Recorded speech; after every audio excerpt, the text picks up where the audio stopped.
আজ ঢাকায় মাননীয় প্রধান উপদেষ্টা মহোদয়ের ডাকে বাংলাদেশের বিভিন্ন ধর্মের নেতৃস্থানীয় ব্যক্তিবর্গ তারা উপস্থিত হয়েছেন। আজকে বসলাম এই জন্য, পরিস্থিতি যা পত্রপত্রিকায় দেখছি, মানুষের মধ্যে দেখছি, তো মনে অনেকগুলো প্রশ্ন জেগেছে। সেই প্রশ্নগুলোর জবাব খুঁজে পাওয়ার জন্য আপনাদের সঙ্গে বসা। আমাদের রাজনৈতিক কলহ, ব্যক্তিগত কলহ, পারিবারিক কলহের তুলনায় আমাদের দেশের ধর্মীয় কলহ উল্লেখ করবার মতো আছে বলে আমার কাছে মনে হয় না। আইনজীবী আলিফ হত্যাকাণ্ড ঘটলো, সাথে সাথে আমি আমার দায়িত্ব থেকে নিজে এবং অন্যান্য আলেমুল আমাদের সাথে কথা বলেছি। পৃথিবীর অনেক দেশে যারা আমাদেরকে সকাল বিকাল নসিহত করেন, আমি তাদের প্রতি শ্রদ্ধা রেখে বলছি, সেখানে যেরকম আমরা দেখি দলে দলে মানুষ গিয়ে বিভিন্ন ধর্মাবলম্বীদের উপাসনালয়ে হামলা করে, আমাদের দেশে বিচ্ছিন্ন ঘটনা ঘটে না আমি তা বলবো না, তবে রিনাউন্ড ওলামা একরাম অত্যন্ত দায়িত্বশীল এবং দায়িত্বশীলতার পরিচয় তারা দিয়ে থাকেন। আমার মনে হয় এই জিনিসটা আমাদের অব্যাহত গতিতে এগিয়ে নিয়ে যেতে হবে। আমি আশা করছি আমাদের ঐক্যে কেউ চির ধরাতে পারবে না এবং এক্ষেত্রে আমাদের সীসাডালা প্রাচীরের মতো চলতে হবে। আমাদের পার্শ্ববর্তী দেশের বিভিন্ন ভুইফোড় গণমাধ্যম, না বলে বলতে হবে বিভিন্ন প্রচার মাধ্যম, বিভিন্ন ইউটিউবার আমাদের এই প্রিয় স্বদেশকে দুর্নাম করবার জন্য যারা যেভাবে চক্রান্তে লিপ্ত, এই দেশের মানুষের খেয়ে, এদেশের মানুষের পরে, এদেশের মানুষের টাকায় চলে কিছু মিডিয়াও তাদের দোসরের ভূমিকায় অবতীর্ণ হয়েছে। বিভিন্ন বিষয়ে আপনার সাথে আমার মতমার্থক পার্থক্য থাকতে পারে, ভিন্নমত থাকতে পারে, কিন্তু আমাদের দেশের স্বাধীনতা, সার্বভৌমত্ব, আমাদের দেশের জাতীয় স্বার্থ রক্ষার ক্ষেত্রে আমরা সবাই ঐক্যবদ্ধ। আজ ঢাকায় মাননীয় প্রধান উপদেষ্টা মহোদয়ের ডাকে বাংলাদেশের বিভিন্ন ধর্মের নেতৃস্থানীয় ব্যক্তিবর্গ তারা উপস্থিত হয়েছেন এবং মাননীয় প্রধান উপদেষ্টা মহোদয় আমাদের দেশকে দুর্নাম করবার জন্য, আমাদের প্রিয় মাতৃভূমিকে দুর্নাম করবার জন্য, মুসলমানদের সহনশীলতার যে ঐতিহ্য আছে এই দেশে, সেই ঐতিহ্যকে কালিমা লেপন করবার জন্য যে অপচেষ্টা দেশের বাহির থেকে হচ্ছে, আর দেশের ভেতরে থাকা তাদের যে চক্র আছে, সেই চক্র সেখানে সেই ষড়যন্ত্রের অংশীদার যখন হয়ে যাচ্ছে, এমন একটা কঠিন সময়ে মাননীয় প্রধান উপদেষ্টা ওলামা একরামকে ডেকেছেন। এদিকে আমার আজকে আসুন্না ট্রাস্টে আসার কথা বিকাল ৩টায়। যখন রাষ্ট্রের এই গুরুত্বপূর্ণ কাজ, যেখানে আমরা ঐক্যবদ্ধ আছি কিনা এই বার্তাটা দেয়া গুরুত্বপূর্ণ, আমাদের বিষয়ে আমাদের পার্শ্ববর্তী দেশের বিভিন্ন ভুইফোড় গণমাধ্যম, না বলে বলতে হবে বিভিন্ন প্রচার মাধ্যম, বিভিন্ন ইউটিউবার, তারা যখন আমাদের এই প্রিয় স্বদেশ, আমাদের এই প্রিয় ছোট্ট মাতৃভূমি, যে মাতৃভূমিতে আমরা এদেশের মুসলমানরা তাদের ধৈর্য এবং সহনশীলতা দিয়ে তারা এদেশের অন্যান্য ধর্মাবলম্বী ভাইদেরকে, বোনদেরকে আগলে রেখেছেন, তাদেরকে এখানে নিজেদের মতো করে বেড়ে ওঠার পূর্ণ স্বাধীনতা এখানে মুসলমানরা প্রত্যেকে যার যার থেকে দেওয়ার চেষ্টা করে চলেছেন। মুসলমানদের এই ঐতিহ্য, তাদের এই সুনাম, তাদের এই সুন্দর আচরণ, তাদের এই ধর্মীয় সম্প্রীতিকে কালিমা লেপন করার যে চেষ্টা চলছে, সেই চেষ্টাকে নস্যাৎ করবার জন্য, সে অপচেষ্টাকে নস্যাৎ করবার জন্য এবং মুসলমানদের মধ্যে যে উদারতা রয়েছে অন্যান্য ধর্মাবলম্বীদের ব্যাপারে, সে বিষয়ে বার্তা দেবার জন্য, অন্য ধর্মাবলম্বী যারা এই দেশে আছেন তারা যে আসলে ভালো আছেন, তাদের ব্যাপারে যে প্রপাগান্ডা চালানো হয় সেগুলো যে মিথ্যা এবং গুজব, সে বিষয়ে তাদের মতামত গ্রহণ করবার জন্য আজ আমরা একত্র হয়েছি। আজ আমাদের এই প্রিয় স্বদেশকে দুর্নাম করবার জন্য যারা যেভাবে চক্রান্তে লিপ্ত, এই দেশের মানুষের খেয়ে, এদেশের মানুষের পরে, এদেশের মানুষের টাকায় চলে কিছু মিডিয়াও তাদের দোসরের ভূমিকায় অবতীর্ণ হয়েছে। এই দুষ্ট চক্র যারা আমাদের এই ঐক্যবদ্ধ বাংলাদেশকে বিভক্ত করতে চায়, দুর্নাম করতে চায়, তাদের সে অপচেষ্টাকে নস্যাৎ করবার জন্য আমরা এদেশের মানুষ বিভিন্ন বিষয়ে, আপনার সাথে আমার মতমার্থক পার্থক্য থাকতে পারে, ভিন্নমত থাকতে পারে, কিন্তু আমাদের দেশের স্বাধীনতা, সার্বভৌমত্ব, আমাদের দেশের জাতীয় স্বার্থ রক্ষার ক্ষেত্রে আমরা সবাই ঐক্যবদ্ধ। এই বার্তাটি দেওয়ার জন্য আজ তিনি আমাদের ডেকেছিলেন, সেখানে আমরা একত্র হয়েছি এবং সেই কারণেই আমার আসলে এখানে আসতে একটু দেরি হয়েছে। তো ডক্টর খন্দকার আব্দুল্লাহ জাহাঙ্গীর রহমাহুল্লাহর কথা মনে পড়েছে আমার, এই যখনই ঐক্যবদ্ধ জাতি গঠন করার প্রশ্ন এসেছে তখনই মনে পড়েছে স্যারকে, এই জন্য যে আজ থেকে 15 বছর 20 বছর আগে এই দেশে ঐক্যের যে ডাক, আলেম সমাজের মধ্যে সবচেয়ে কার্যকর ঐক্যের ডাক যিনি দিয়েছিলেন সেই মানুষটির নাম হলো ডক্টর খন্দকার আব্দুল্লাহ জাহাঙ্গীর রহমাহুল্লাহ।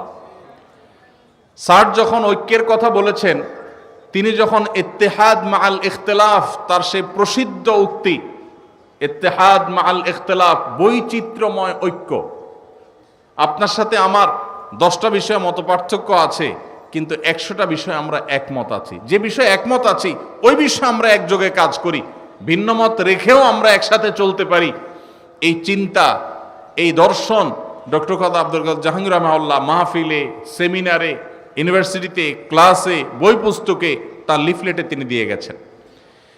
আজ তার বিদায়ের এত বছর পরও জাতি যখন ঐক্যবদ্ধ হওয়ার প্রয়োজন দেখা দিয়েছে, আমাদের জাতীয় স্বার্থে ভিন্ন ভিন্ন মতের মানুষ হয়েও আমরা যখন ঐক্যবদ্ধ হওয়ার প্রশ্ন এসেছে, তখন ডক্টর খন্দকার আব্দুল্লাহ জাহাঙ্গীর রহমাহুল্লাহর নাম সবার আগে মনে পড়েছে। কারণ এই সেই মানুষ যিনি আমাদের মধ্যকার মত বিরোধগুলোকে কমিয়ে সেগুলোকে সম্মানজনকভাবে সুন্দরতম উপায়ে মত ভিন্নতার একটা প্রশংসনীয় জায়গায় আনার চেষ্টা করেছেন। আল্লাহরে বান্দা তার সারা জীবন চেষ্টা করেছেন এ বিষয়ে। আল্লাহ রাব্বুল আলামিন তার কবরকে নূরে নূরান্বিত করে দিন।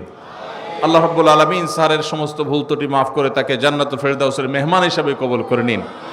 আল্লাহ তাআলা স্যারের এই একমাত্র পুত্র এবং স্যারের প্রতিষ্ঠিত আসুন্নাহ ট্রাস্টের চেয়ারম্যান মহোদয়কে আল্লাহ তাআলা স্যারের মতো যোগ্যতা সম্পন্ন মানুষ হিসাবে কবুল এবং মঞ্জুর করে দিন। ভাইরা আমার, আমাদের এই প্রিয় স্বদেশে ছোট্ট একটা জায়গা, নানান মতের মানুষ, নানান পথের মানুষ আমরা থাকি, এত চিন্তার মানুষ আছি। এই যে এই মাহফিলে আমরা এত মানুষ আছি, আমাদের মধ্যেও সবাই কি সব বিষয়ে একমত আছি? অনেক বিষয় আমাদের মধ্যে ভিন্নমত আছে না? কিন্তু ভিন্নমত থাকা সত্ত্বেও কিছু বিষয় এক, আমাদের আল্লাহ এক। কোনো ভিন্নমত আছে? আমাদের রাসূল সাল্লাল্লাহু আলাইহি ওয়াসাল্লাম, আমাদের কোরআন, আমাদের হাদিস, আমাদের ঐক্যের যে জায়গাগুলো সেগুলো যদি একটা একটা করে আমরা তালিকা করি, আমরা দেখব মতপার্থক্য যদি আমাদের একজনের সাথে অন্যজনের 10টা 20টা বা 50টা বিষয় হয়, মতৈক্য রয়েছে আমাদের তার চাইতে বহুগুণ বেশি। আপনার সাথে আমার যদি 2, 4, 5, 10টা বিষয়ে মতপার্থক্যের কারণে আপনি আমার থেকে দূরে যাওয়াটা গুরুত্বপূর্ণ মনে করেন, জরুরি মনে করেন, তাহলে শত শত বিষয়ে যে আমরা একমত আছি সেই কারণে কেন আমরা একে অন্যের কাছে আসতে পারছি না? ভাইরা আমার, আজ গোটা পৃথিবীতে আমরা মুসলমানরা যতটা পিছিয়ে আছি, যতটা দুর্বল আছি, বিভিন্ন জায়গায় জায়গায় আজ আমাদের মুসলমানদের উপরে যে নির্যাতন এবং জুলুম চলছে, আমাদের বিরুদ্ধে যে মিথ্যা প্রপাগান্ডা চলছে, সারা পৃথিবীর যেদিকে তাকাবেন সবচেয়ে বেশি মায়ের আমরাই খাচ্ছি, আবার দুর্নামের ভাগীদারও আমাদেরকেই হতে হচ্ছে। এর অন্যতম বড় কারণ হলো আমাদের অনৈক্য, আমাদের বিভেদ, আমাদের মতো বিরোধ, আমাদের একে অন্যের বিরোধিতা করা। আজ এই প্রেক্ষাপটে অন্তত আমাদেরকে ঐক্যবদ্ধ হতে হবে, ঐক্যের গুরুত্ব আমাদেরকে অনুধাবন করতে হবে। আমাদের ঐক্যের যে ফর্মুলা ডক্টর আব্দুল্লাহ জাহাঙ্গীর রহমাহুল্লাহ দিয়ে গেছেন সেটা মূলত তার দেওয়া না, তিনি নিজে এই ফর্মুলা দিয়েছেন কোরআন থেকে, তিনি এই ফর্মুলা দিয়েছেন প্রিয় নবী সাল্লাল্লাহু আলাইহি সাল্লামের হাদিস থেকে। প্রিয় ভাইরা আমার, আজ আমাদের জাতীয় সংকটে যখন আমাদের দেশকে, এদেশের মানুষকে বিশ্ব দরবারে আমাদেরকে অসহিষ্ণু হিসাবে, আমাদের মধ্যে সম্প্রীতির অভাব আছে এই হিসেবে যখন চিত্রায়িত করার অপচেষ্টা করা হচ্ছে, আমরা যারা মুসলমান আছি, সংখ্যায় যারা আমরা এদেশের নাগরিকদের মধ্যে বেশিরভাগ আমরা মুসলমান আছি, আমাদের দায়িত্ব হয়ে গেছে বিশ্বকে দেখিয়ে দেওয়া যে আমরা ভিন্ন মতের মানুষদের প্রতি আমাদের সহিষ্ণুতা, আমাদের ধৈর্যশীলতার যে দৃষ্টান্ত স্থাপন করতে পারি, সভ্য পৃথিবীর বহু দেশ আছে যারা রীতিমতো আমাদেরকে সবক দেয়, সংখ্যালঘুদের অধিকারের কথা স্মরণ করায় দেয়। তাদের চাইতে আল্লাহ তাআলা আমাদেরকে সহিষ্ণুতা, ধৈর্যশীলতার ক্ষেত্রে অন্তত এক ধাপ হলেও এগিয়ে রেখেছেন, আলহামদুলিল্লাহ। আপনারা দেখেছেন বিগত আমলের শেষের দিকে ফরিদপুরের একটা সম্ভবত মসজিদ নির্মাণকে কেন্দ্র করে বা কোনো একটা স্থাপনাকে নির্মাণকে কেন্দ্র করে দুজন শ্রমিক, তাদেরকে অন্য ধর্মাবলম্বী একজন তথাকথিত জনপ্রতিনিধি নির্মমভাবে একটা প্রোপাগান্ডা ছড়িয়ে গণপিটুনি দিয়ে একরকম তাদেরকে নির্মমভাবে হত্যা করা হলো। সেই ঘটনায় আপনারা লক্ষ্য করেছেন, আপনাদের মনে থাকার কথা, সারা দেশে ওলামা একরাম এই রকম দায়িত্বশীলতার পরিচয় দিয়েছেন যে ওই ঘটনার জেরে পাল্টা হামলা, দাঙ্গা, কোনো প্রকার অশান্তি এদেশের মাটিতে চুল পরিমাণ হতে দেন নাই ওলামা একরাম। শক্ত হাতে ঢাকা থেকে আমার মনে আছে দায়িত্বশীল ওলামা একরামের একটার পর একটা প্রতিনিধি দল এসেছেন, তারা স্থানীয় লোকদের সাথে বসেছেন, ভিজিট করেছেন এবং মানুষকে তারা শান্ত রেখেছেন। ওলামা একরাম যদি চুল পরিমাণ একটু ইন্ধন দিয়ে দিতেন তাহলে মেসাকার হয়ে যেত। আপনারা দেখেছেন কয়দিন আগে তরুণ আইনজীবী সাইফুল ইসলাম আলিফকে নির্মমভাবে দিনের আলোতে অত্যন্ত নৃশংসভাবে তাকে হত্যা করা হলো। সাধারণ মুসলমানরা জানেন, মুসলমান হওয়ার কারণে, দ্বীনি চেতনার কারণে তার পেশাগত দায়িত্ব পালন করতে গিয়ে তাকে এই নির্মম খুনের শিকার হতে হলো। এত বড় একটা ঘটনার পর আপনারা দেখেছেন এদেশের সর্বোচ্চ পর্যায় থেকে নিয়ে একেবারে রুট লেভেল পর্যন্ত ওলামা একরাম সর্বসাধারণকে শান্ত থাকতে বলেছেন। এরকম একটা পরিস্থিতি যেখানে ক্ষোভে ফুসে উঠছে মানুষ, সেখানে ওলামা একরাম মানুষকে শান্ত থাকার কথা বলেছেন এবং ওলামা একরামের আহ্বানে সাড়া দিয়ে সারা দেশে আলহামদুলিল্লাহ একটি চুল পরিমাণ অনাকাঙ্ক্ষিত ঘটনা ঘটেছে বলে কেউ দেখাতে পারবে না। ভাইরা আমার, এদেশের মুসলমানরা তাদের ধৈর্য, ধর্মীয় সম্প্রীতির ক্ষেত্রে তাদের সহিষ্ণুতার যে পরীক্ষা, এই পরীক্ষায় একবার দুইবার নয়, শতবার উত্তীর্ণ হয়েছে।